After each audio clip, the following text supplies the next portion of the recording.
guys, hope your week's going well. Thought I'd do a beer review of my latest creation. It's been a while since I've done one of my own. Been enjoying some fantastic beers from other brewers lately.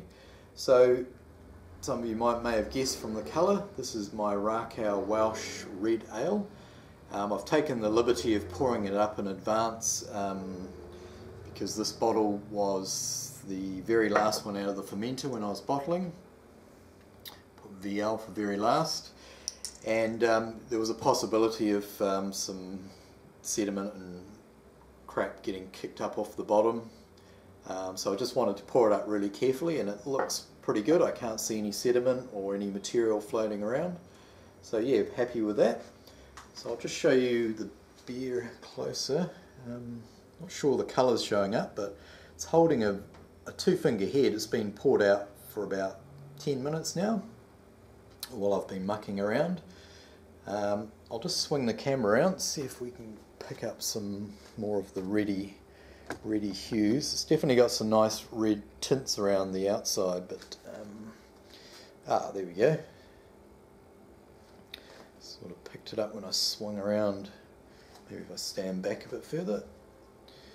Anyway, you get the general idea. Yeah, pretty happy with that colour. So yeah, we'll swing the camera around. Back again. Take you guys for a spin. Yeah, before I start, I just want to say a big shout out, or give a big shout out to Paul Finney. His red IPA Angry Sky from last year's SJ Pour Challenge was sort of the inspiration. I've been wanting to do a red beer for a while. I've called it a red ale rather than a red IPA just because I don't think it really has the bitterness in there to be called an IPA. It's sitting around 40 IBUs. I think Paul used Eldorado hops and maybe some other ones as well. Couldn't get hold of Eldorado, but I thought I'd go with Rakau. That was the hop that I used for my SJ Pour beer last year, challenge beer, and I never actually got to try that hop because I only had enough to go into the bottles that needed to be sent away, so never even got to try the hop, so yeah, hence the reason for that. So yeah, it's got 9% Shepherd's Delight, which is like a Carared. If you can't get Shepherd's Delight, you can use Carared instead. And then the rest of the malt is evenly split between Vienna and Pale Ale Malt. So yeah, just those 3 malts, and then hopped all the way through with Rakau. I'll either scroll the recipe or the ingredients on the side here, or I'll just put them below in the description. So yeah, let's get a smell on this. About 2 weeks in the bottle. Cheers, guys.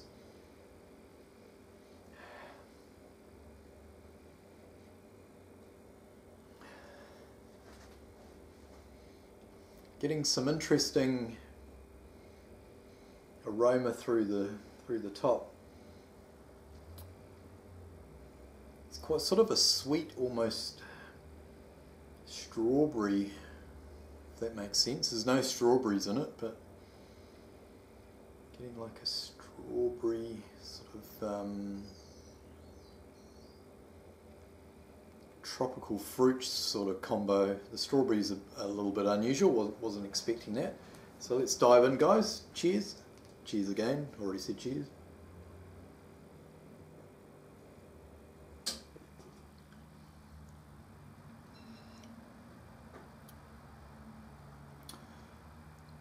Oh, that tastes nice. I'm getting that strawberry flavour on the tongue, in the flavour. It's hard to explain. It's like a mixture between strawberry,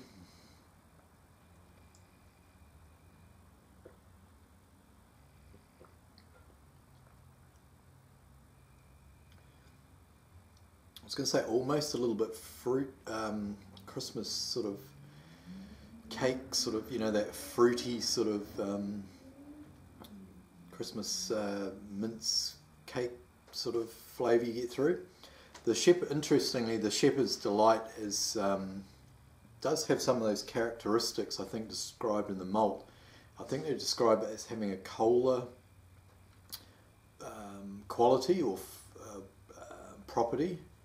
They spell cola K-O-L-A, but I think they're talking as in one of the ingredients that used to go into Coca-Cola.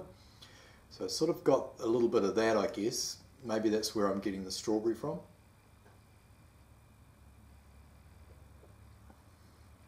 Very nice though. Getting some nice upfront, or some bitterness up front, and some nice sort of malt sweetness as well. I was looking to get that from the Vienna malt, so there's no crystal in there, but it's got plenty of sweetness. I don't think I'd want any more coming through.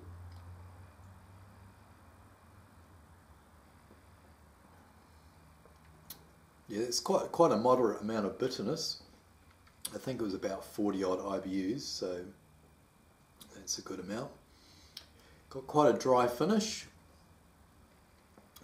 Once again, that could be from the Shepherd's Delight. I think it's got a sort of a maybe some bready notes to it as well. I think, yeah, that bready cola,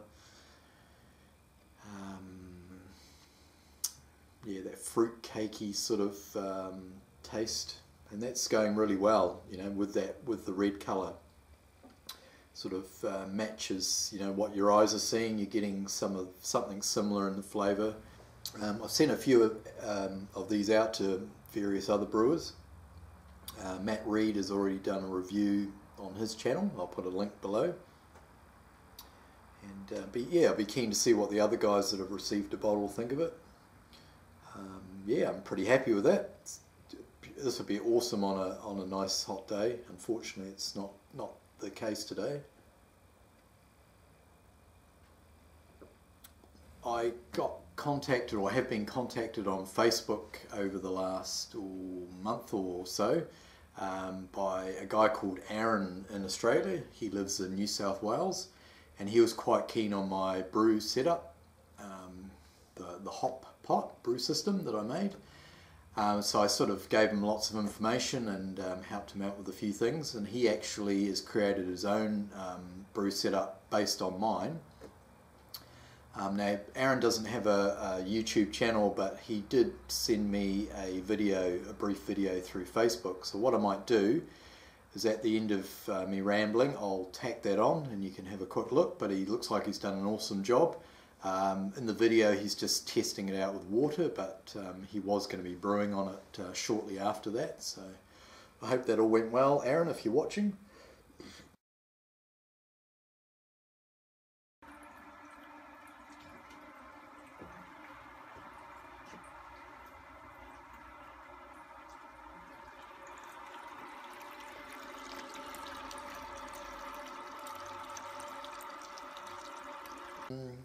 Brewing, I am thinking about my next beer. I'm sort of tossing up, as we're coming out of winter into spring, whether to do something like maybe a wheat beer or maybe a brown ale. I was thinking about doing a stout, but now the weather's going to warm up. I'll probably miss the boat there. So yeah, something sort of for the spring months. So yeah, something a bit lighter, maybe a brown ale, yeah, but a wheat beer would go down nicely as well. Yeah, apart from that, that's about it. You guys may have seen some new local brewers. Caleb and Mike from Hard Yards Brewing did a review of my cherry rye porter. So I'll put another link. I think I put a link in last week, but I'll put another link to their channel. They've just put up their very first video. They've done a great job. So they're both on camera, Mike and Caleb, and they sort of work well together as a duo. It's always nice to sort of feed off each other, and yeah, it just makes for more interesting watching, I think. So yeah, check that out. I'll put a link below. But anyway, guys, I have waffled on enough. I'll put all the details for the beer below. If you've got any questions, sing out, and we will catch you next time. Thanks for watching. Really appreciate it. Over and out.